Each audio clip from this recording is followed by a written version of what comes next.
Salut tout le monde, bienvenue aujourd'hui pour une nouvelle vidéo, j'espère que vous portez tous très bien. Aujourd'hui, on jette pas un coup d'œil à une figurine, mais bien deux. L'épouvantail et double face fait par McFarlane Toys de la lignée DC Multiverse. Et donc je vous fais les deux ensemble, c'est tout simplement parce que c'est les points faibles de la Wave. En vrai, c'est plus l'épouvantail que double face. Double face, mis à part qu'il n'y a pas d'arme qui vient avec. Et l'épouvantail, il n'y a pas grand chose qui vient avec non plus. On va commencer par la déception. En vrai, l'épouvantail, niveau articulation, il n'y a pas grand chose. De toute manière, la longue robe, euh, vraiment, ça, c'est plus dans le chemin qu'autre chose. Et ça aide peut-être à faire tenir la figurine, mais sinon, voilà.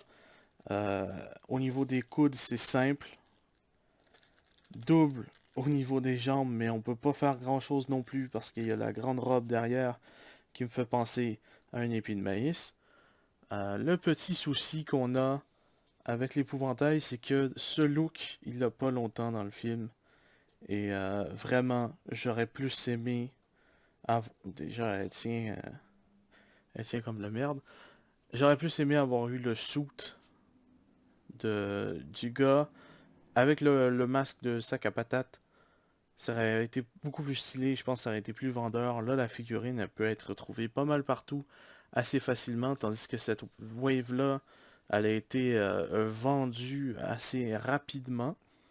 Donc, on peut dire que c'est un peg warmer, on peut dire que c'est vraiment une déception, ou du moins la déception de la wave.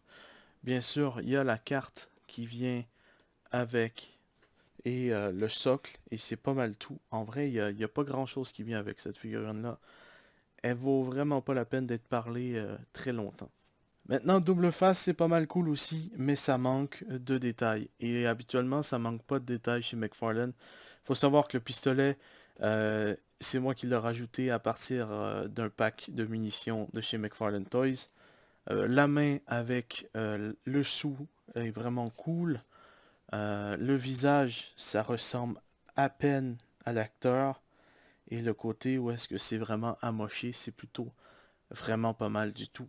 Là où ça manque de détails, c'est vraiment son veston qui est à peine brûlé. Tu vois, il y a juste quelques petits trucs. Si ton visage ressemble à ça et que ton veston ici est propre, c'est parce qu'il y a un problème en quelque part. Et ça que je pense que chez McFarlane, ils n'ont pas pensé. Vraiment, il faut que le veston soit plus dégueulasse que ça. Tu vois, derrière, il n'y a rien. Niveau articulation, ça vaut même pas la peine que je vous le montre parce que c'est vraiment une figurine de base. C'est le même bodysuit que je pense Constantine.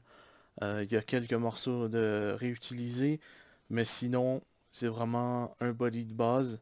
En vrai, si vous voulez faire un custom, il y a probablement moyen de boucher les trous, de faire un peu de sablage, et puis vous avez un bodysuit normal pour une figurine normale à cravate, où est-ce que vous pouvez changer la tête et puis faire autre. Vraiment, petite déception. J'aime beaucoup le personnage dans le film en plus, c'est dommage.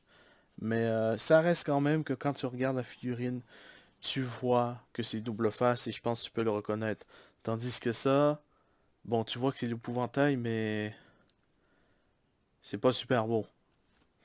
Donc j'aurais aimé plus avoir eu la version costume pour l'épouvantail et un peu plus de détails sur double face. Bon, ce fut une review assez courte parce que c'est mes deux déceptions de la Wave. Et la prochaine vidéo, ça va être le Build-A-Figure qui est tout simplement Burn. Donc voilà, n'hésitez pas à vous abonner, mettre un commentaire et liker pour m'aider à pousser les vidéos dans l'algorithme YouTube. Je vous dis à la prochaine, portez bien tout le monde. Peace!